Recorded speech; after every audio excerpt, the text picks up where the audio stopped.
তবু সুর ফিরে আসে। লিখেছেন সিনথিয়া মাহরুখ। পর্ব 14। নওশাদ হ্যালো বলতে ওপাশের মানুষটা বলে উঠল, পাপা। নিশাল। নওশাদের বুকের ভেতর গিয়ে পাপা ডাকটা স্পর্শ করল। এতদিন পরে ফোন দিলে নিশাল, আমি টেনশন করছিলাম। আমি ফোন দিয়েছিলাম পাপা, তোমার ফোন বন্ধ পেলাম, বুঝলাম তুমি হয়তো দেশের বাইরে। তারপর ছোট খালামণিকে কল করলাম, বলল তুমি দেশের বাইরে গেছো। আর কিছু বলেনি বিথি? আর কি বলবে, শুধু বলল তুমি 4-5 দিনের জন্য ইউরোপ গিয়েছো। নওশাদ ছেলের সঙ্গে কথা বলছে দেখে হেরা আস্তে করে রুম থেকে বের হয়ে গেল। বাবা ছেলের মাঝে থাকাটা ঠিক হবে না। সরি পাপা, আমি তোমার লাস্ট প্যারেন্টস ডেতে আসতে পারিনি, আমি খুলনা গিয়েছিলাম। সরি। পাপা ব্যাপার না, তুমি বিজি মানুষ, সবসময় কি আর সময় বের করা সম্ভব হয় তোমার? আমি বুঝি। না নিশাল, তোমার জন্য আমার সময়ের অভাব নেই। তোমার শরীর ঠিক আছে পাপা? আমি ভালো আছি নিশাল, তুমি কেমন আছো? আমার আজ 4 দিন জ্বর পাপা। আমি অসুস্থ থাকি যখন তুমি অসুস্থ হয়ে যাও। এই কথাটা হঠাৎ মনে হলো, তাই ফোন দিলাম। মনে আছে পাপা, মাম্মা সবসময় বলতো বাবা ছেলে একসঙ্গে অসুস্থ হবে আর মাম্মাকে বিপদে ফেলে দেই আমরা। ভুলে গিয়েছিলাম, তুমি বলাতে মনে পড়লো। আমি চাই তুমি সবসময় ভালো থাকো নিশাল। ডাক্তার ঠিকমতো ওষুধ দিয়েছে তো তোমাকে? দিয়েছে, তুমি টেনশন করো না, আমি ঠিক হয়ে যাব। ইনফ্যাক্ট আজ সকাল থেকে জ্বর নেই আমার। আমি জানি আমার নিশাল অনেক স্ট্রং। ফোন রাখছি পাপা, অন্য একজনের ফোন থেকে ফোন করেছি। ভালো থেকো। হুম। নিশাল ফোন রেখে দিলে নওশাদ চুপ করে বসে রইল অনেকক্ষণ। ওর বারবার মাথায় ঘুরছে নিশালের কথাটা। ওরা দুইজন সবসময় একসঙ্গে অসুস্থ হয়ে যায়। নিশালের জন্মের পর থেকে এই ঘটনা ঘটেছে। গীতি সবসময় বলতো, এমন রক্তের মিল জীবনে দেখিনি। একজন অসুস্থ, কিছুক্ষণ পর আরেকজন অসুস্থ হবেই। নিশালের গা গরম হলেই গীতে অফিসে ফোন দিয়ে বলতো তাড়াতাড়ি চলে আসো বাসায়, তোমারও জ্বর এলো বলে, তোমার ছেলের গায়ে জ্বর। প্রথম প্রথম নওশাদ হেসে উড়িয়ে দিত কথাটা, কিন্তু ঘটনাটা ঘটতো। বিদেশে গেছে, শরীর খারাপ লাগছে, দেশে ফোন দিয়ে শুনতে হতো নিশালও অসুস্থ। গীতি আক্ষেপ করে বলতো, সন্তান নাকি মায়ের নারী ছেড়া ধন, কিন্তু নিশাল তো বাপের সকল জিন নিয়ে এসেছে। মায়ের চেহারার মিলটুকু ছাড়া আর কিচ্ছু পায়নি, সব তার পাপার সঙ্গে মিল। এত মিল যে ছেলের সঙ্গে, সেই ছেলের সঙ্গে আজ কত দূরত্ব। দীর্ঘশ্বাস ফেলল নওশাদ। হঠাৎ খেয়াল করলো ওর চোখের কোণে পানি। ছেলেটার শরীর খারাপ, কিন্তু ছেলে তার থেকে কত দূরে। ছেলের ছবিটা মোবাইলে ওপেন করে কিছুক্ষণ তাকিয়ে রইল। বুকের ভেতরে এত খালি খালি লাগছে, খুব ইচ্ছে করছে নিশালকে দেখতে। কিছুক্ষণ বসে রইল মোবাইলটা হাতে নিয়ে। তারপর ড্রাইভার বাহারকে কল করলো। বাহার, গাড়ি বের করো, বাইরে যাব। আমি নিচেই আছি স্যার। আমি আসছি, অপেক্ষা করো। নওশাদ ধীরে ধীরে উঠে ড্রেস চেঞ্জ করলো। তারপর রুম থেকে বের হয়ে গেল। সিঁড়ির কাছে দাঁড়িয়ে হেরাকে ডাকলো। হেরা, হেরা। হেরা ছুটে এলো রুম থেকে। অফিসে যাচ্ছেন আপনি? আমি নিশালকে দেখতে যাচ্ছি, বিকালে চলে আসব। ও ঠিক আছে তো? অনেক দিন ছেলেকে দেখি না হেরা, আজ ওকে না দেখলে থাকতে পারবো না। আচ্ছা, সাবধানে যাবেন। হেরা নওশাদের কাছে এসে দাঁড়ালো। সিঁড়ি দিয়ে নামতে কষ্ট হবে, আমি নিচে দিয়ে আসি আপনাকে। ঠিক আছে, চলো। নওশাদ হেরার হাত ধরল। চুপচাপ দুজন নিচে নেমে এলো। আপনাকে দেখে আমার কেন জানি মনে হচ্ছে আপনার মন অতিরিক্ত খারাপ এবং খুব টেনশনে আছেন। আমাকে কি বলা যায়? হেরা, নিশালের আজ 4 দিন খুব জ্বর। আমি আরও সারা জীবন একসঙ্গে অসুস্থ হই। ব্যাপারটা আমি ভুলে গিয়েছিলাম। খুব খারাপ লাগছে ছেলেটার জন্য। তুমি দোয়া করো ও যেন ভালো হয়ে যায়। কলেজে ওর যত্ন নেওয়ার কেউ নেই। আপনি চিন্তা করবেন না, নিশাল সুস্থ হয়ে যাবে ইনশাল্লাহ। আপনি ওকে সঙ্গে করে নিয়ে আসেন। না, নিয়ে আসা যাবে না, দেখে আসবো শুধু। সাবধানে যাবেন, আপনারও শরীর খারাপ। হুম। নওশাদ গাড়িতে উঠে গেল। হেরা গাড়ির দরজার পাশে দাঁড়িয়ে আছে। ওরও খুব ইচ্ছে করছে নওশাদের সঙ্গে যেতে, কিন্তু এটা তো অসম্ভব। বাহার গাড়ি স্টার্ট করলো। হেরা গাড়ি গেট পার হওয়ার পর যতক্ষণ দারোয়ান গেট না লাগালো ততক্ষণ দাঁড়িয়ে রইল ওখানে। নওশাদ ছেলের পছন্দের ফ্রুট খাবার কিনে নিল। বুলগেরিয়া থেকে ছেলের জন্য চকলেট এনেছিল, সেটাও সঙ্গে নিল। গাড়িতে বসে ভাবছে সে আর তার ছেলে দুজন কতটা একা। এর জন্য গীতি দায়ী। এভাবে একা ফেলে দুজনকে চলে যেতে পারলো। 10 বছরের একটা ছেলেকে রেখে চলে গেল, কিচ্ছু বলে গেল না।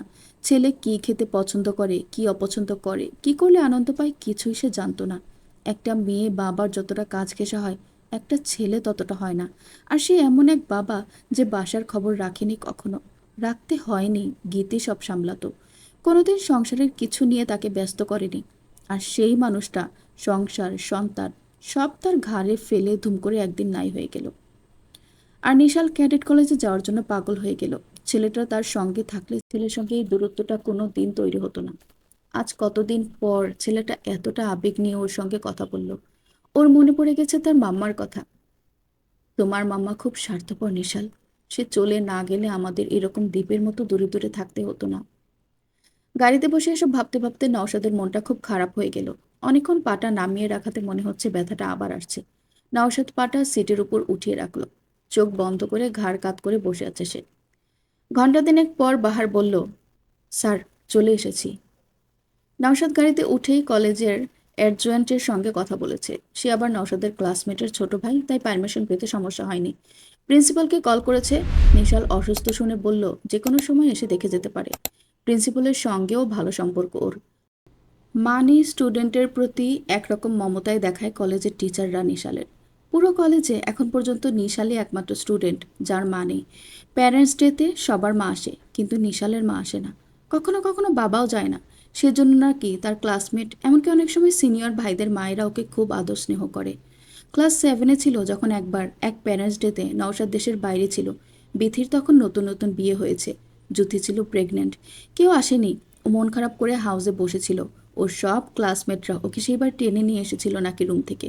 সব ক্লাসমেটের মায়েরা নাকি এত খাইয়েছিল ওকে, ওর পেট ব্যথা হয়ে গিয়েছিল। তবে একবার আরমান গিয়েছিল ওর প্যারেন্টস ডেতে নওশাদ দেশের বাইরে থাকাতে। এরপর থেকে নিশাল খুব বেশি ইমোশনাল হয় না কেউ না আসলে। কলেজের এমআই রুমে যেতে হাঁটতে হলো বেশ কিছুটা। নওশাদের খুব কষ্ট হলো। রুমে ঢুকে দেখে নিশাল ঘুমাচ্ছে। ছেলের মাথার কাছে দাঁড়িয়ে নওশাদের খুব ইচ্ছে করছে ওর কপালে চুমু খেতে। মুখটা কত শুকিয়ে গেছে। ছেলেটা বড় হয়ে গেছে কত, দাড়ি গোঁফ হয়েছে এখন। এই ছেলে এতটুকু হয়েছিল, নওশাদ কোলে নিলে বুকের সঙ্গে মিশিয়ে রাখত। কত রাত বুকে নিয়ে নওশাদ ঘুমাতো, বিছানায় নামিয়ে দিলে উঠে যেত। অনেকদিন ছেলেটাকে বুকে জড়িয়ে ধরা হয় না। নওশাদ নিশালের কপালে হাত রাখল। সঙ্গে সঙ্গে নিশাল চোখ খুলে তাকালো। কয়েক সেকেন্ড অবাক হয়ে তাকিয়ে রইল নিশাল। পাপ্পা, পাপা তুমি এখানে? মানে এখানে এখন? হুম, তোমাকে দেখতে চলে এলাম। নিশাল উঠে বসল। তুমি অনেক শুকিয়ে গেছো নিশাল। না পাপা, তুমি অনেকদিন পর দেখছো তো তাই মনে হচ্ছে। আমার ওয়েট ঠিক আছে, কিন্তু আমার কাছে মনে হচ্ছে মুখটা শুকনা। জ্বর এখন কেমন দেখি? বলেই নওশাদ ছেলের কপালে হাত রাখল। জ্বর নেই পাপা। হুম, ঠিক আছে। আজই চলে যাব হাউসে। তুমি হঠাৎ চলে আসবে আমি ভাবতেই পারিনি। তুমি বললে জ্বর, এটা শুনেই থাকতে পারলাম না। আমার জ্বর ভালো হয়ে গেছে বললাম না, তুমি সব কাজ ফেলে চলে এলে। তোমাকে দেখতে আসা আমার সবচেয়ে বড় গুরুত্বপূর্ণ কাজ নিশাল। নিশাল চোখে চশমাটা পরে দাঁড়ালো নওশাদের পাশে। নওশাদ মুগ্ধ হয়ে দেখছে নিজের ছেলেকে। মাশাআল্লাহ, কত লম্বা হয়েছে। ফর্সা মুখটাতে এক অদ্ভুত মায়া। চোখে ওর মতো চশমা পরে। কি দেখছো? তোমাকে। ঠিকমতো খাও না নিশাল? কি বলছো পাপ্পা, আমি যথেষ্ট খাওয়া দাওয়া করি। তোমার জন্য তোমার পছন্দের চকলেট এনেছিলাম বুলগেরিয়া থেকে। থ্যাঙ্কস। চলো বারান্দায় গিয়ে বসি পাপা। নিশাল বারান্দার দিকে রওনা হলো। নওশাদ খুঁড়িয়ে খুঁড়িয়ে হাঁটছে ছেলের পিছনে পিছনে। নিশাল পেছনে ফিরে তাকিয়ে বলে উঠল, তোমার পায়ের ব্যথাটা আবার শুরু হয়েছে? হ্যাঁ, তবে আজ ভালো আছি। নিশাল কাছে এসে বলল, আমার হাত ধরো পাপা। নওশাদ ছেলের হাত ধরল। নিশাল হাত ধরে নিয়ে যাচ্ছে ওকে। নওশাদের খুব ভালো লাগছে। বারান্দায় চেয়ার ছিল, দুজন সেখানে বসলো। কবে থেকে পায়ের ব্যথা? 4 দিন থেকে। আমারও জ্বর ছিল নিশাল। আমার মন বলছিল, তাই সকালে তোমাকে ফোন দিলাম। তোমার মাম্মা ঠিক কথাই বলতো, আমাদের একসঙ্গে ওষুধ করে। হুম। নিশাল হাসলো কথাটা বলে। নিশাল, তুমি তোমার মাম্মাকে অনেক মিস করো? অনেক করি না এখন আর, হঠাৎ হঠাৎ করি। ক্যাডেট কলেজে আসার আগে বেশি করতাম। আমি এখনও করি। এই যে অসুস্থ হয়ে গেলাম, তোমার মাম্মার কথাই বারবার মনে হচ্ছিল। তোমার মাম্মা কাজটা ঠিক করেনি, আমাদের এভাবে ফাঁকি দিল। আমি তো অনেক মানুষের মাঝে থাকি, তাই মামাকে মিস করি না, কিন্তু তুমি একা বাসায় থাকো, সেজন্যই বেশি মিস করো। তুমি অনেক বড় হয়ে গেছো নিশাল। তাই তো, এবার এসএসসি দিব, বড়ই তো হয়ে গেছি। তোমার পড়াশোনা কেমন চলছে? ভালো। নেক্সট ছুটিতে চলো, আমরা দুজন বুড়া বুড়া আইল্যান্ড থেকে ঘুরে আসি। তুমি স্কুবা ড্রাইভ করতে চাইছিলে, স্কুবার জন্য বেস্ট প্লেস। এই ছুটিতে অসম্ভব পাপা, আমার পরীক্ষা সামনে। খুব বেশি সমস্যা হয়ে যাবে পড়াশোনার? পরীক্ষার পর যাওয়া যাবে। তোমার হোটেলের কি খবর? আরও কয়েক মাস লাগবে, ইন্টেরিয়রের কাজ চলছে।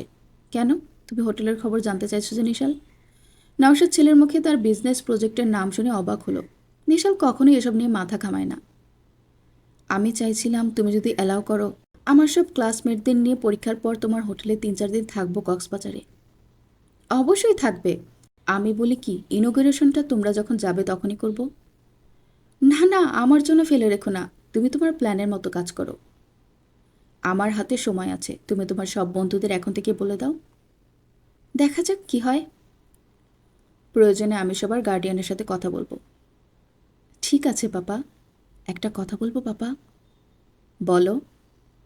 আমাকে বলছো আমি শুকিয়ে গেছি, আমি তো দেখছি তুমি কত শুকিয়ে গেছো। এখনও একা খেতে হয় বলে খেতে পারো না, তাই না?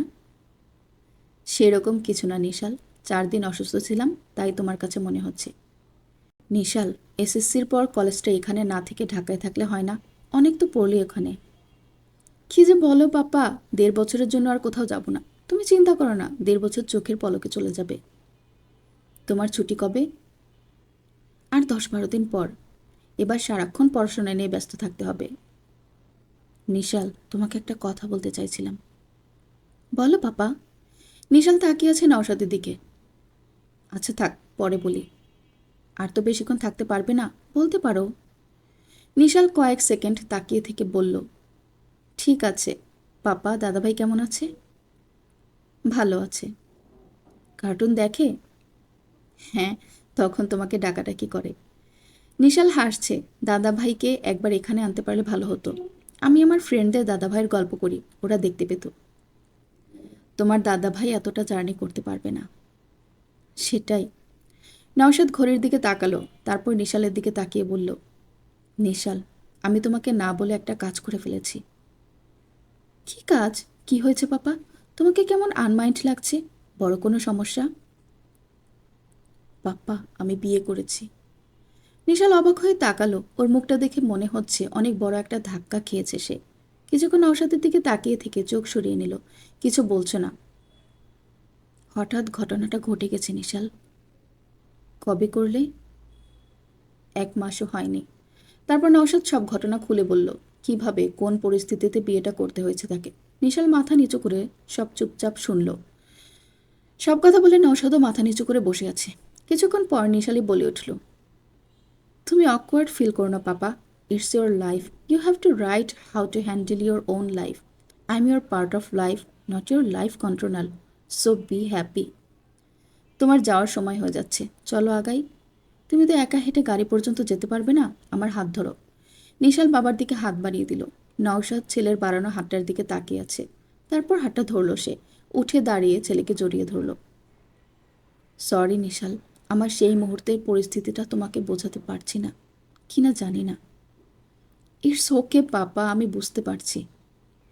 অনেকদিন পর ছেলেকে বুকে জড়িয়ে ধরে নওশাদের খুব ভালো লাগছে। ইচ্ছে করছে আরও কিছুক্ষণ এভাবে থাকতে, কিন্তু নিশাল খুব লজ্জা পাচ্ছে। চলো পাপা। চলো। নওশাদ ছেলের কপালে চুমু খেলো। নিশাল এবার সত্যিই খুব লজ্জা পাচ্ছে। নওশাদ ছেলের হাত ধরে বের হয়ে এলো। নিশাল গাড়ি পর্যন্ত ওকে এগিয়ে দিতে এসেছে। গাড়িতে উঠতে উঠতে নওশাদ বলল, ফোন দিও নিশাল, তোমার অ্যাডজুট্যান্টের সাথে কথা হয়েছে আমার, তোমার শরীর বেশি খারাপ হলে আমাকে জানাতে বলেছি। নিশাল শুধু মাথা নাড়ালো। আসি। ভালো থেকো পাপা। নওশাদের খুব ইচ্ছে করছে আরেকবার ছেলেকে একটু বুকে জড়িয়ে ধরতে, কিন্তু নিশাল লজ্জা পেয়ে যাবে ভেবে সেই চিন্তা বাদ দিল। গাড়ি স্টার্ট দিল বাহার। নওশাদ মাথা বের করে ছেলেকে দেখছে যতক্ষণ দেখা যায়। নিশালও দাঁড়িয়ে আছে। দূরত্বটা বেড়ে যাচ্ছে, শুধু বাহ্যিক না, হয়তো তার চেয়েও বেশি মানসিক। এটা ভাবছে আর নওশাদের মন খারাপ হচ্ছে। পুরো রাস্তা নওশাদ মন খারাপ করেই বসে রইল। বাসায় পৌঁছাতে পৌঁছাতে রাত প্রায় হয়ে গেছে। গাড়ি থেকে নামার সময় পায়ে ভর দিয়ে দাঁড়াতেই পারছে না। রিয়াজ ধরে নিয়ে এলো বাসার ভেতরে। নওশাদ স্ক্র্যাচ একদম পছন্দ করে না, তাই ব্যথার সময় ব্যবহার করতে ইচ্ছে করে না। কিন্তু এবারের ব্যথাটা ওকে খুব কষ্ট দিচ্ছে। এভাবে কারোর উপর নির্ভর করতে আরও খারাপ লাগছে। সোফায় বসতে বসতে রিয়াজকে বলল, তুমি একটা ক্রেজ কিনে নিয়ে আসো। গাড়ি নিয়ে যাও, পঙ্গু হাসপাতালের সামনে পাবে। শিওর। অন্য কোথাও আছে কিনা জানি না। জি স্যার, উপরে উঠিয়ে দিয়ে যায় আপনাকে? হ্যাঁ, চলো। রিয়াজ যখন নওশাদকে ধরে দোতলার সিঁড়ি দিয়ে উপরে তুলছে, হেরা খবর পেয়ে দৌড়ে এসে সামনে দাঁড়ালো। পায়ে ব্যথা অনেক বেড়েছে, তাই না? নওশাদ হেরাকে দেখে তাকালো। অনেকটা সময় পা নিচে নামিয়ে বসেছিলাম, তাই এখন পা ফেলতে কষ্ট হচ্ছে। অস্থির হওয়ার কিছু নেই হেরা। হেরা নওশাদের সঙ্গে সঙ্গে রুমে ঢুকলো। রিয়াজ বিছানায় বসিয়ে দিল নওশাদকে। রিয়াজ, যা বললাম তাড়াতাড়ি যাও। বাহার অনেকক্ষণ ড্রাইভ করেছে, সবুজকে নিয়ে যাও। তাড়াতাড়ি বলেছি বলে এই নয়, গাড়ি উড়িয়ে নিয়ে যেতে হবে। সবুজকে বলবে সাবধানে চালাতে। স্যার। রিয়াজ রুম থেকে বের হয়ে যাওয়ার পর হেরা প্রশ্ন করল, কেমন আছে নিশাল? হ্যাঁ, ভালো আছে। আজ জ্বর আর ওঠেনি। আজ হাউসে চলে গেছে। আপনার মন ভালো হয়নি কেন ছেলেকে দেখে? নিশাল অনেক শুকিয়ে গেছে, মুখটা ছোট্ট হয়ে গেছে। আসার সময় কেন জানি খুব খারাপ লাগছিল আমার। স্বাভাবিক, অসুস্থ ছেলেকে দেখলে খারাপই তো লাগার কথা। শুধু সেই জন্য না হেরা। তাহলে? আমি ওকে বলেছি বিয়ের কথাটা। ও আচ্ছা, কি বলল নিশাল? আমি ভেবেছিলাম ওর রিয়্যাক্ট করবে, কিন্তু করেনি। বলল, ইটস ইয়োর লাইফ বাবা। হেরা চুপচাপ পাশে এসে বসলো। নওশাদও চুপ করে বসে আছে। আপনার ঘরে পড়ার কাপড় বের করে দিই, ফ্রেশ হয়ে নিন। বলেই হেরা উঠে দাঁড়ালো। ঠিক আছে, দাও। হেরা ক্যাবিনেট খুলে নওশাদের ট্রাউজার আর টি শার্ট বের করে ওর কাছে নিয়ে এলো। নওশাদ কাপড়গুলো হেরার হাত থেকে নিয়ে পাশে রেখে হঠাৎ হেরার হাত ধরল। হেরা, নিশাল কি খুব কষ্ট পেয়েছে? বুঝতে পারছি না। আমার খুব কষ্ট হচ্ছে। ছেলেটাকে দেখে মনটা এত খারাপ হয়ে গেল। হঠাৎ করে ছেলেটা মনে হচ্ছে অনেক বড় হয়ে গেছে। আমি বুঝতে পারছি না ওর মনে কী চলছে। আমার খুব কষ্ট হচ্ছে হেরা, খুব। আমি একজন ব্যর্থ বাবা। ছেলের না হতে পেরেছি বন্ধু, না হতে পেরেছি নির্ভর করার মতো কেউ। নওশাদ হেরার হাতটা জড়িয়ে ধরল। হেরার খুব খারাপ লাগছে নওশাদের এই ভেঙে পড়া অবস্থাটা দেখে। খুব ইচ্ছে করছে নওশাদের মাথায় হাতটা রাখতে। হেরা কোনো সংকোচকে পাত্তা না দিয়ে নওশাদের মাথায় হাতটা রাখল। দুজনেই চুপচাপ হয়ে রইল বেশ কিছুক্ষণ। তারপর হেরাই বলে উঠল, কাপড় বদলে নিন। ডিনার করে ওষুধ খেতে হবে আপনার। হুম। দরজায় টোকা পড়ার আওয়াজ হচ্ছে। নওশাদ হেরার হাতটা ছেড়ে দিল। দরজা খুলতেই দেখে শোয়েব দাঁড়িয়ে আছে। মামা আছেন? এসো শোয়েব। শোয়েব নওশাদের রুমে ঢুকতেই হেরা বের হয়ে নিজের ঘরে এলো। নওশাদের মনের অবস্থাটা দেখে ওর এত কষ্ট লাগছে, খুব অসহায় লাগছে ওর। হেরা নিজের ঘরের দরজাটা চাপিয়ে দিল। তারপর ছুটে গিয়ে আলমারি খুলে নওশাদের সেই নীল গেঞ্জিটা বের করে বুকে জড়িয়ে ধরল। কেন জানি ওর খুব কান্না পাচ্ছে। বারবার মনে হচ্ছে নওশাদের এই মুহূর্তের কষ্টের কারণ সে। এত স্ট্রং একটা মানুষ কতটা অসহায়ের মতো ছেলের জন্য হাহাকার করছে। একজন সফল মানুষ বাবা হিসেবে নিজেকে ব্যর্থ ভাবছে। হেরা নওশাদের গেঞ্জিটা ধরে কাঁদছে। কিছুক্ষণ পর বাথরুমে ঢুকে গেল। দরজাটা চাপানো। কেউ ঢুকে গেলে ওকে কাঁদতে দেখলে হাজারটা প্রশ্ন করবে। বাথরুমে দরজা বন্ধ করে হেরা ব্যাকুল হয়ে কাঁদছে। নিজের জীবনে কত কষ্টে পার হয়েছে, কিন্তু আজ নওশাদের কষ্টটা মেনে নিতে তার বুক ফেটে যাচ্ছে। কেন জানি নওশাদের করুণ মুখটা দেখে কষ্টে বুকটা ফেটে যাচ্ছে। অনেকক্ষণ পর মনে হলো নওশাদকে ডিনার এগিয়ে দিতে হবে, তারপর ওষুধ খাইয়ে দিতে হবে। চোখে মুখে পানি দিয়ে দরজা খুলে বের হতে নিল, কিন্তু দরজা টান দিয়ে কোনোভাবেই খুলতে পারছে না। এই দরজা তো ঘরের ভিতর থেকে লাগানোর কিছু নেই, তাহলে কেন খোলা যাচ্ছে না? হেরা বুঝতে পারছে না। হেরা কয়েকবার দরজার লকটা ঘুরিয়ে টানাটানি করলো, কিন্তু কোনো লাভ হলো না। তারপর জোরে জোরে বাড়ি দিতে লাগলো। আনারের মাকে চিৎকার করে ডাকাডাকি করা শুরু করলো।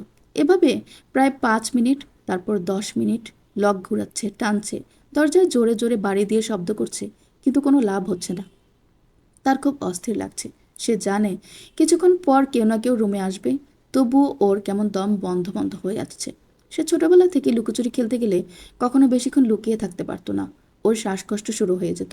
আজ সেরকম লাগছে, খুব অস্থির লাগছে। গলা শুকিয়ে যাচ্ছে, পানের পিপাসা পাচ্ছে। হেরা দরজা জোরে জোরে ধাক্কা দিচ্ছে, চিৎকার করছে। ওর বুকের ভেতর কেমন হাঁসফাঁস লাগছে। দম বন্ধ হয়ে যাবে নাকি? হেরা আরও বেশি অস্থির হয়েছে। যখন মনে পড়লো ঘরের দরজাটাও সে আটকে রেখে এসেছে, লক করেছে কিনা মনে করতে পারছে না। অস্থিরতা আরও বেড়ে গেল ওর। পুরো বাড়ির কেউ জানতেই পারেনি হেরা বাথরুমে আটকে আছে। আনারের মা আর পারুল হঠাৎ করেই ব্যস্ত হয়ে গেছে, কারণ নওশাদ অসুস্থ শুনে ওকে দেখতে এসেছে বিথি আর জ্যোতি। নওশাদের রুমে বসে কথা বলছে ওরা সবাই। এলিন আর নাহিন তাদের রুমে। এলিন তার অ্যাসাইনমেন্ট রেডি করছে আর নাহিন ফেসবুক নিয়ে ব্যস্ত। দোতলায় কি হচ্ছে তিনতলায় কেউ জানে না। নওশাদ বিথিজ্যোতির সঙ্গে বসে নিজের ঘরে নিশালের সঙ্গে দেখা করে এসেছে, সেই কথা বলেছে। দুলা ভাই নিশালকে কি বিয়ের কথাটা বলেছেন? হ্যাঁ বলেছি বিথি। শুনি কি বলল? কি বলবে ও, অনেক ম্যাচিওর ছেলে। কি বলল সেটা বলেন দুলা ভাই। বলল আমার জীবন, আমি যে কোনো ডিসিশন নিতে পারি, তার কোনো সমস্যা নেই বিয়েটা নিয়ে। নওশাদ দীর্ঘশ্বাস ফেলল কথাটা বলে। বিথির চেহারা দেখে মনে হচ্ছে সে অন্য কোনো উত্তর আশা করছিল, শুধু বলল ও আচ্ছা। জ্যোতি বলল তাহলে তো ভালোই, আমরা টেনশন করছিলাম ও কী রিয়েক্ট করবে সেটা ভেবে। আল্লাহ রহমত করেছে মন খারাপ করেনি ছেলেটা। বিথি বলল আপা ও যে চুপচাপ ছেলে, ভেতরে কি চলছে কে জানে। নওশাদ চুপ করে আছে। একটু পর প্রসঙ্গ পরিবর্তন করতে নওশাদ বলল জ্যোতি তোমার শাশুড়ি এখন কেমন আছেন? আছেন দুলাভাই আগের মতো। গত 6 মাসে মাসে 2বার করে হসপিটালে ভর্তি করা হচ্ছে, বাসা আনা হচ্ছে। বয়স হয়েছে, একদিন এভাবেই হয়তো মারা যাবে। দেখতে যেতে পারিনি, এবার সুস্থ হয়ে উঠি তারপর যাব একদিন দেখতে।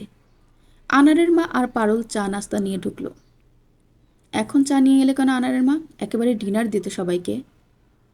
না দুলাভাই ডিনার খাবো না, এখন বাসায় ফিরতে হবে, তারা আছে। কি বলো জ্যোতি, ডিনার করতে কতক্ষণ সময় লাগবে আর? না না দুলাভাই আর একদিন, এখন শুধু চা খাবো। হেরা কোথায় আনারের মা? স্যার আম্মা মনে হয় তিনতলায় আপাদের সাথে, ডাকবো?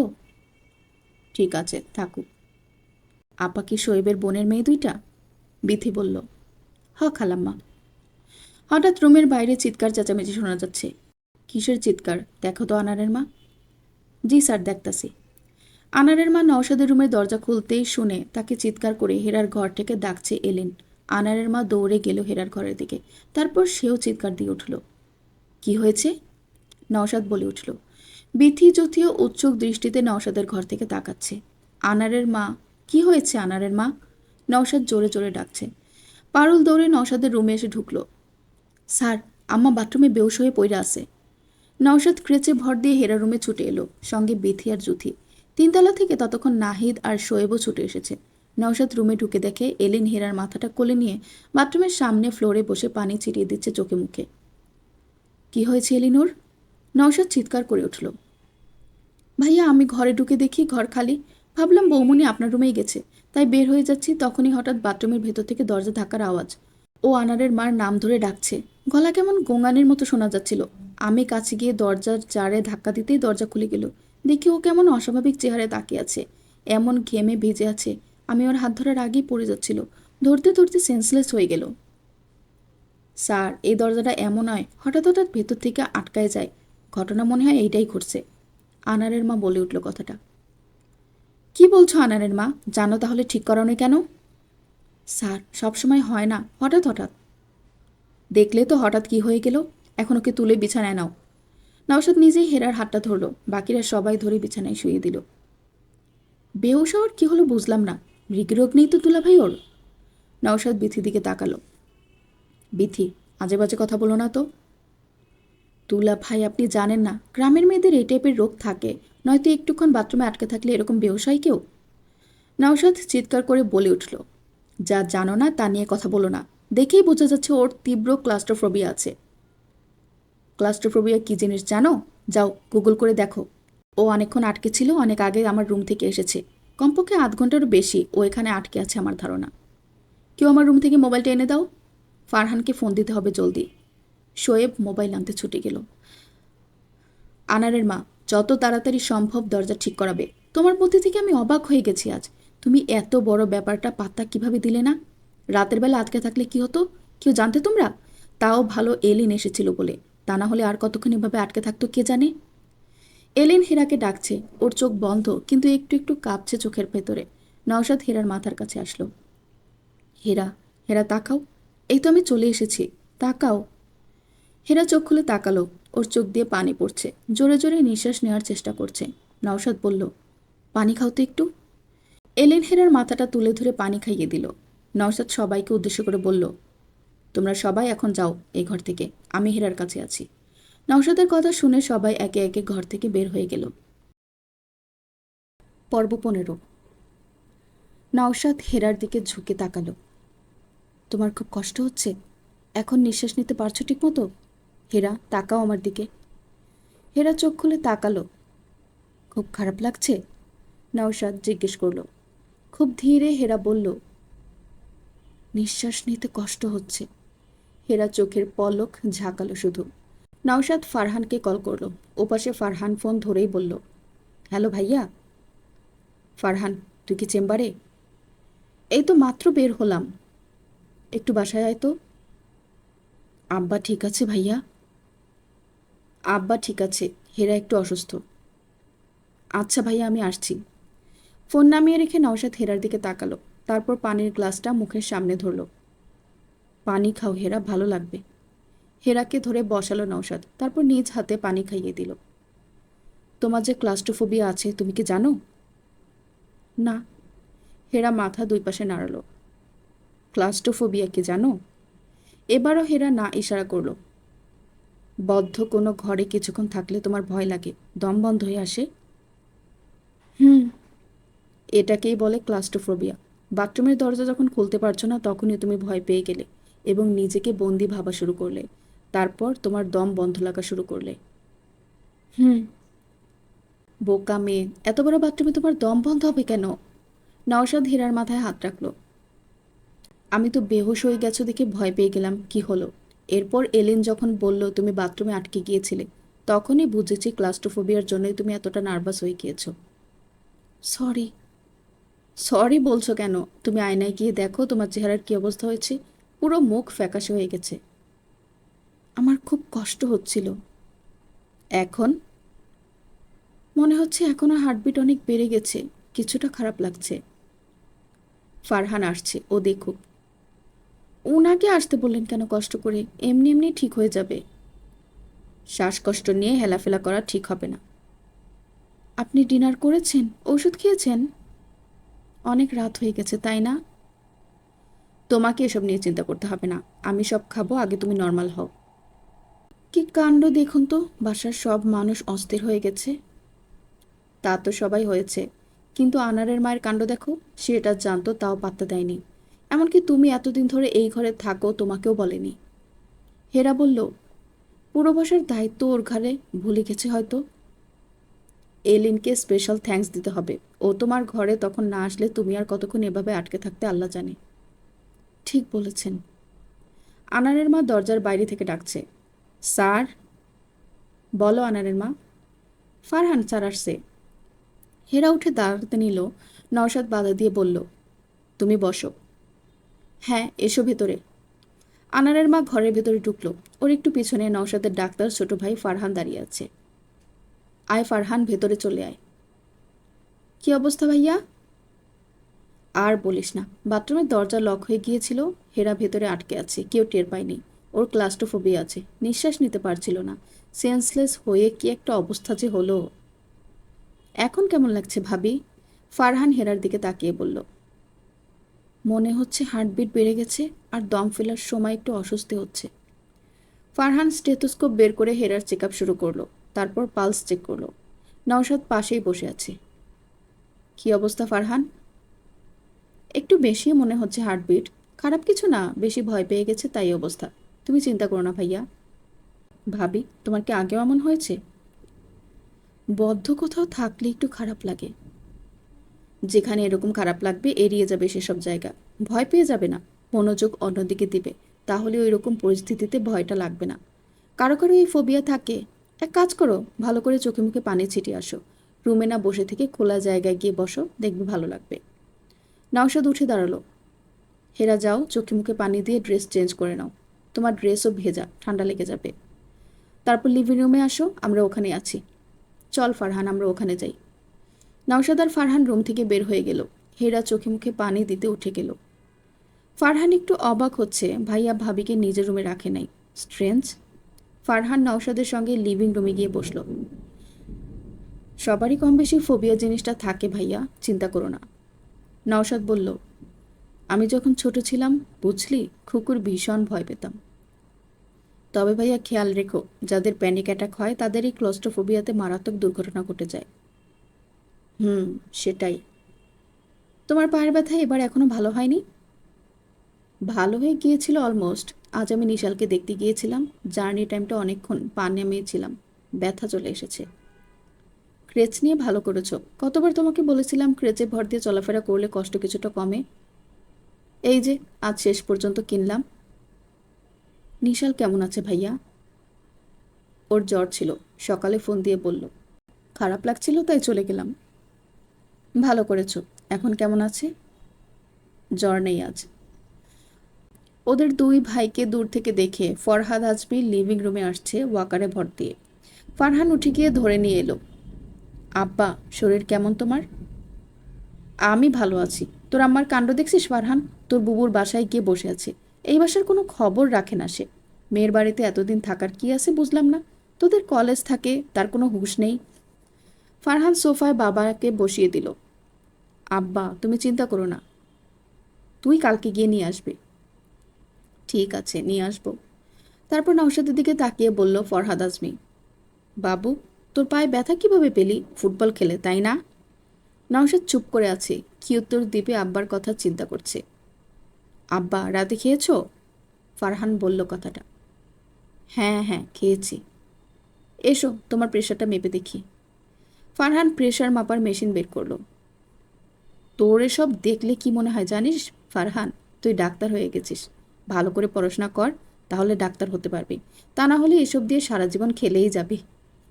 ফারহান প্রেশার চেক করে বলল, আব্বা, তোমার প্রেশার ঠিক আছে। ঘুমিয়ে যাও, রাত হয়ে যাচ্ছে। আমি দিয়ে আসি রুমে, চলো। এখন ঘুমাবো না, আমি টিভিতে খবর দেখে তারপর ঘুমাই। ঠিক আছে বাবু, তোর সঙ্গে কথা আছে আমার। হ্যাঁ আব্বা, বলো। নওশাদ তার আব্বার দিকে ফিরে তাকালো। শোন, আমাকে সমুদ্রের কাছে নিয়ে যাবে একদিন? খুব ইচ্ছে করছে সমুদ্রের পাড়ে বসতে। কবে যেতে চাও বলো আব্বা? তোদের পরীক্ষা শেষ হোক, তারপর যাব। তোর আম্মাকে নিব না, সে আমাদের খবর রাখে না। আমরা চারজন যাব, তোরা তিন ভাই আর আমি। আচ্ছা, বড় বৌমাকে নিব। ও প্রতিদিন আমাকে পেপার পড়ে শোনায়। বাচ্চা বয়সী মেয়ে আমার খোঁজ নিচ্ছে, কি খাচ্ছি কি না খাচ্ছি। আর তোর আম্মা শুধু ঘুরে বেড়ায়। তুই আগে কি বিয়ে করে ভালো করেছিস বাবু? নয়তো এই সংসার ভেসে যেত। আচ্ছা আব্বা, নিয়ে যাব। আম্মাকে নিব না, যাও। ফারহান হাত ধরে রুমে নিয়ে যাচ্ছে আব্বাকে। যেতে যেতে ফরহাদ আজমি ছেলেকে বলছে, তুই কোন কলেজে পড়িস রে ফারহান?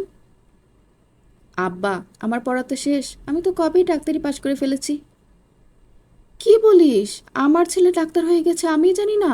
তোর আম্মা কিছুই বলল না। চিন্তা কর, আমি দেখে সংসার করে গেলাম এই মহিলার সঙ্গে। তোর জন্য বউ আমি খুঁজবো, বুঝলি?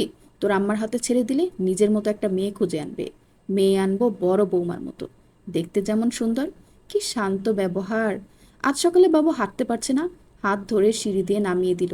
আমি আমার দরজা থেকে দেখলাম, খুব শান্তি পেলাম। আচ্ছা বা, চিন্তা করো না, তোমার কথা মতো হবে সব। তুমি খবর দেখো, শুরু হয়ে গেছে। সাউন্ড বাড়িয়ে দিয়ে যা। ফারহান খবরের চ্যানেলে দিয়ে ফরহাদ আজমিকে শান্ত করে বসিয়ে দিয়ে এলো। তারপর নওশাদের কাছে এসে বলল, ভাইয়া, আমি তাহলে আসি? ডিনার করে যা আমার সঙ্গে। না ভাইয়া, রাতে তেমন কিছু খাই না। আমিও রুটি খাই, আজ হুলস্থুলে দেরি হয়ে গেল। ফারহান নওশাদ আর হেরার সঙ্গে ডিনার করে বাসায় চলে গেল। নওশাদ টিভি দেখছে লিভিং রুমে। ফারহানের সঙ্গে গল্প করে মনটা ভালো লাগছে। হেরা এসে নওশাদের কাছে বসলো। এখন ঠিক আছো? হুম, ঠিক আছি। তোমার সঙ্গী সাথীদের দেখছে না যে, কোথায় ওরা? এলিন, নাহিন, ওরা ওদের রুমে পড়ছে। না, পড়াশোনার চেয়ে গল্প বেশি চলে ওদের। হেরা হাসছে। তুমি গেলে না? না। কেন? তাহলে ওদের আসতে বলো। আপনি বাসায় থাকলে ওরা আমার সঙ্গে গল্প করতে চায় না। কেন? ওদের মামা বলেছে আপনি বাসায় থাকলে আড্ডাবাজি বন্ধ। শোয়েব বলেছে এই কথা? কেন? আমি আড্ডা অপছন্দ করি না তো। হেরা মুখ নিচু করে বলল, ওরা দুজনও আপনি বাসায় থাকলে বলবে, যাও যাও, কিছু লাগবে কিনা দেখো, কাছে যাও, পরে তোমাকে দরকারের সময় না পেলে আমাদের উপর বিরক্ত হবে ভাইয়া। হেরার কথা শুনে নওশাদ হো হো করে হেসে দিল। ওরা আমাকে মনে হয় হেড স্যার টাইপ মানুষ ভাবছে। যাও, ওদের ডেকে আনো, গল্প করি, তাহলেই বুঝবে আমি কতটা আড্ডাবাজ মানুষ। আজ থাক, অনেক রাত হয়ে গেছে, কালকে গল্প করবেন। ও, তাই তো, আমি ঘড়ির দিকে খেয়ালই করিনি। হেরা বলল, আচ্ছা সুমনা ভাবির কি খবর? ওরা ওদের কোন আত্মীয়ের বিয়েতে ঢাকার বাইরে গেছে। আজকাল কিসব ডেস্টিনেশন ওয়েডিং কালচার শুরু হয়েছে। ওদের পুরো ফ্যামিলি মিলে ঢাকার বাইরে কোন রিসোর্টে আজ 3 দিন থেকে। তাই বলি, আপনি অসুস্থ শুনে রেজওয়ান ভাই আসলেন না কেন? ফোনে আমার সঙ্গে কথা হয়েছে। ওনারা আসলে আমার খুব ভালো লাগে। আমারও প্রিয় মানুষ দুইজন। রাতের ওষুধ খেয়েছেন? রুমে গিয়ে খাবো। কালকে অফিসে যাব আমি। ঘুমাতে যাচ্ছি। হেরা, তুমি রাতে বাথরুমে দরজা লক করো না। আরও আমার অনেক শিক্ষা হয়েছে। হেরা হেসে বলল। হেরার কথা শুনে নওশাদ হো হো করে হাসছে। হেরা নওশাদের হাসি সবসময় মুগ্ধ হয়ে দেখে, এখনও তাকিয়ে দেখছে। শোয়েবাকে সবসময় সকালের ব্রেকফাস্ট নওশাদের সঙ্গে করত, কিন্তু ইদানিং করে না। নওশাদ হেরার সঙ্গে করতে পছন্দ করে। যদিও সব দিন হেরা ঘুম থেকে উঠতে পারে না, রাতে সে বই পড়ে, তাই সকালে উঠতে দেরি করে। নওশাদ 8:30টার দিকে ব্রেকফাস্ট করে। হেরা আর নওশাদের সঙ্গে খেতে তার অস্বস্তি লাগে। ওনাদের কত কথা থাকতে পারে সেই চিন্তা করে সে। আর হেরা এখনও তার সঙ্গে কথা বলতে কোনো এক কারণে স্বাচ্ছন্দ্য বোধ করে না। দেখলেই কেমন চুপসে যায়, কথা বলে কম। মেয়েটার কাজকর্ম তার অবাক লাগে। 1 মাস হয়েছে এই বাড়িতে এসেছে, বাড়ির সব কিছুর সঙ্গে মানিয়ে নিয়েছে। রান্না করছে, শ্বশুরের সঙ্গে বসে গল্প করছে, পেপার পড়ে শোনাচ্ছে, কাজের লোকদের পরিচালনা করছে। শোয়েবের ভাগ্নেদের সঙ্গে দারুণ ভাবতার। শুধু নওশাদ মামা আর তিনি 2 রুমে থাকে। কেন বুঝতে পারছে না শোয়েব। বিয়ে করা বউ ওনার, তাহলে এই অস্বাভাবিকতাটা কেন দুজনের সম্পর্কে সে চিন্তা করে বের করতে পারছে না। শোয়েব রেডি হয়ে ডাইনিংয়ের কাছে এসে দেখে নওশাদ একাই ডাইনিং টেবিলে খাচ্ছে। শোয়েবের দিকে তাকিয়ে বলল, তোমার খাওয়া শেষ? জি মামা। নওশাদের পায়ের ব্যথা ভালো হয়ে গেছে, 4 দিন অফিস যায়নি। এরপর যেদিন থেকে অফিস যাচ্ছে, অফিসে খুব ব্যস্ততায় কাটছে। একটা প্রজেক্টের অনেক দিন থেকেই জমির মামলায় ঝুলেছিল। কিছুদিন আগে মামলাটা সম্পূর্ণ তাদের পক্ষে চলে আসে। গতকাল রায় হয়েছে, ওরাই জিতেছে। নওশাদ অনেক রিল্যাক্স ফিল করছে। রেজওয়ান বলল, হেরা তো ভালো লাকি হয়ে এলো তোর জন্য। কিভাবে? এই যে, এত বছর থেকে ঝুলে থাকা মামলায় জিতে গেলি। শুনলাম সিরামিক্সের বিরাট এক অর্ডার পেয়েছিস মিডল ইস্ট থেকে। আবার গার্মেন্টসের কোনো শিপমেন্ট টাইমের আগে রেডি হয়ে গেছে, কোনো ঝামেলা ছাড়া। এগুলো কি কম বড় খবর? আর সব কিছু হেরা তোর জীবনে আসার পর হলো। নওশাদ হেসে দিল। বন্ধু, আমার এবং আমার কোম্পানির লোকজনের পরিশ্রম দেখলি না? হেরার কেরামতি মনে হচ্ছে তোর? তোরা তো বছর জুড়েই পরিশ্রম করে যাচ্ছিস, কিন্তু এতগুলো ভালো খবর একসঙ্গে হেরা তোর লাইফে আসার পর হলো, তাই বললাম। ও আচ্ছা। কক্সবাজার কবে যাবি বল? রেজওয়ান, এখন কক্সবাজারে আমি না গেলে হয় না? না নওশাদ, সব এগিয়ে যাচ্ছে। ইন্টেরিয়রের কাজ দেখতে একবারও আমরা দুজনের কেউ যাইনি। যাওয়া দরকার। কোনো চেঞ্জ থাকলে এখনই করতে হবে, পরে ঝামেলা বাড়বে। নওশাদ কিছুক্ষণ চিন্তা করে বলল, ঠিক আছে, কবে যেতে হবে রেজওয়ান? আমি তো বলি চল কালকেই যাই। কালকে? বৃহস্পতিবার 2 দিন গিয়ে থেকে আসা হবে আমাদের। আচ্ছা, কিন্তু রেজওয়ান একা যাব না, আব্বাকে নিতে হবে। আমি যখন এবার অসুস্থ ছিলাম, তখন আব্বা হঠাৎ করে বলল, বাবু আমাকে সমুদ্রের কাছে নিয়ে যেত। কি মনে করে বলেছে কে জানে। অসুস্থ থাকে, হঠাৎ কিছু হয়ে গেলে আমার সারা জীবন আফসোস থাকবে। তাহলে এক কাজ করি, চল সুমনা হেরা সবাইকে নিয়ে যাই, ফ্যামিলি উইকেন্ড প্লাস অফিস, 2 কাজই হলো।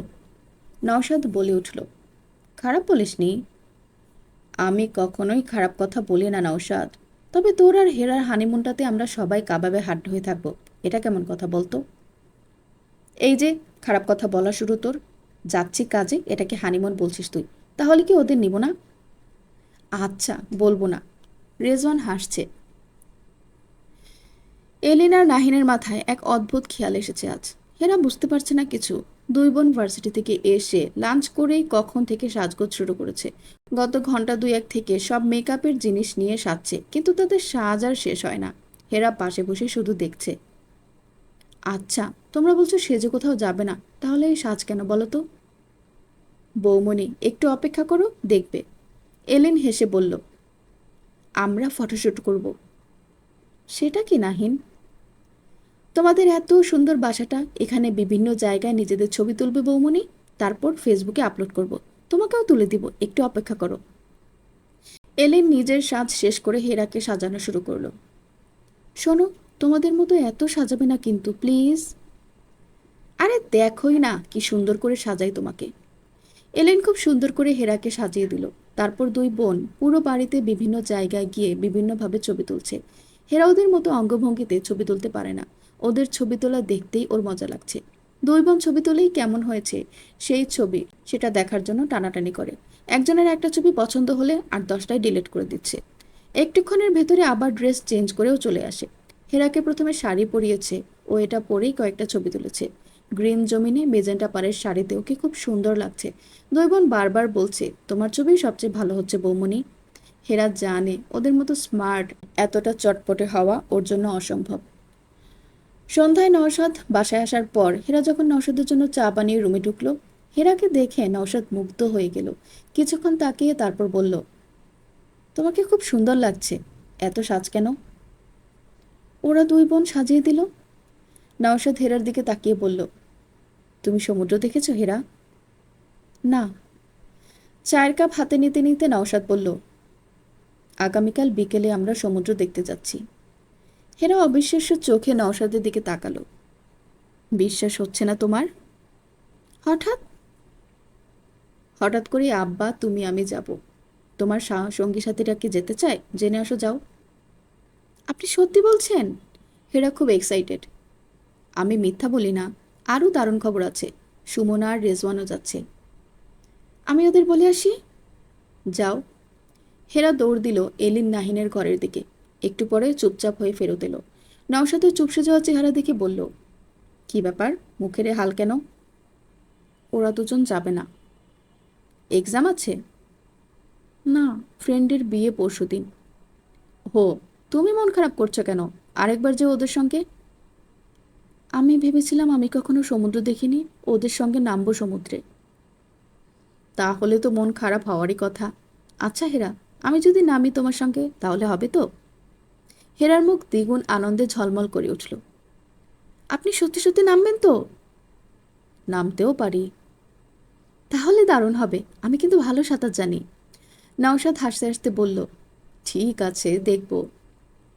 আমি কোনোদিন সমুদ্র দেখিনি তো, চিন্তা করি দারুণ লাগছে আমার। আপনি তো অনেক দেশে সমুদ্র দেখেছেন, তাই না? মোটামুটি অনেক দেশে সমুদ্রই দেখেছি। সবচেয়ে সুন্দর কোনটা লেগেছে আপনার কাছে? এটা তো এক কথায় বলা যাবে না। এক একটা এক এক রকম সুন্দর। তবে কক্সবাজারের সমুদ্রের ঢেউ খুব সুন্দর। তাই? হুম। পরদিন সকাল থেকে হেরা খুব এক্সাইটেড। এলিন নাহিন ওকে কখন কি পরবে দেখাচ্ছে। ওরা শাড়ি, থ্রি পিস, চুড়ি, কানের দুল, কসমেটিক্স এসব ভরে বিশাল এক সুটকেস সাজিয়ে দিল। হেরা অবাক হচ্ছে। আচ্ছা, তোমরা এত কিছু ভরে দিচ্ছ কেন? কখন পরবো এসব? আমি কি শুধু ড্রেস চেঞ্জের মধ্যে থাকবো নাকি? বৌমনি, তুমি সমুদ্রের পাড়ে যখন ভাইয়ার হাত ধরে হাঁটতে বেরোবে তখন শাড়ি পরবে।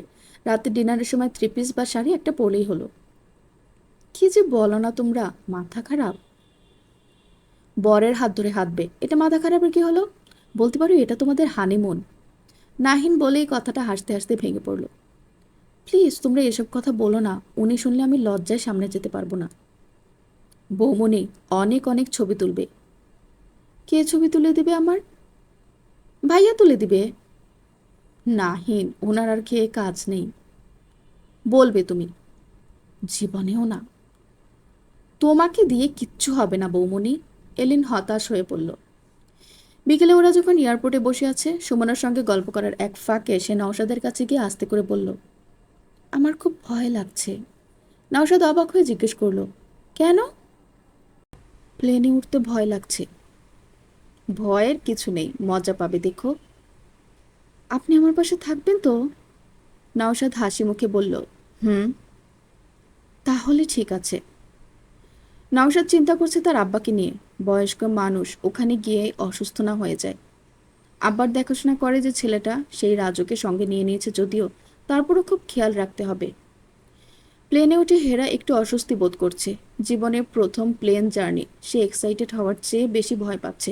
নওশাদ ওর পাশে বসে আছে, তবুও কেমন ভয় ভয় লাগছে বলেই চুপ করে আছে ও। ওর সিট বেল্টটা নওশাদ লাগিয়ে দিল। প্লেন যখন রানওয়েতে ছুটে যাচ্ছে টেক অফের জন্য, ভয়ে হেরা চোখ বন্ধ করে ফেলল। নওশাদ হেরার হাতটা ধরল। হেরাও শক্ত করে নওশাদের হাতটা ধরে আছে। চোখ বন্ধ করে ফেলল হেরা। নওশাদ কানে কানে বলল, ভয়ের কিছু নেই হেরা, তাকাও, দেখো আমরা আকাশে উঠে গেছি। হেরা জানালা দিয়ে তাকিয়ে দেখে নিচে ঢাকা শহর। তার ভয়টা তবুও কাটছে না। সে নওশাদের হাতটা ধরে রেখেছে। প্লেন যখন মেঘের আরো উপরে উঠে গেল, হেরা মুগ্ধ হয়ে দেখছে মেঘ আর মেঘ, তুলোর মতো মেঘ ভেসে যাচ্ছে। নওশাদ কানে কানে বলল, ভয় কমেছে? একটু কমেছে। নওশাদ তবুও একটা হাত দিয়ে ধরে রাখলো হেরার নরম হাতটা। হেরা যদিও এখন আর ভয় পাচ্ছে না, কিন্তু নওশাদের হাতটা ছাড়তে ইচ্ছে করছে না তার। জার্নি টাইম 1 ঘন্টা না হয়ে আরো বেশি হলে মনে হয় ভালো হতো। সে নওশাদের হাতটা আরো বেশি সময় ধরে বসে থাকতে পারত। ভাবনাটা আসতেই হেসে দিল সে। সঙ্গে সঙ্গে নওশাদ বলল, হাসছো কেন? কিছু না। শুনি না কেন? না, তেমন কিছু না। বলো প্লিজ। বিনা কারণে পাগল হাসে। তুমি তো সুস্থ মানুষ।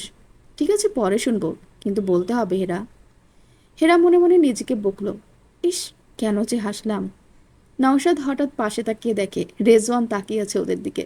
নওশাদ একটু লজ্জা পেল। তারপর রেজওয়ানকে বলল, ভয় পাচ্ছে হেরা।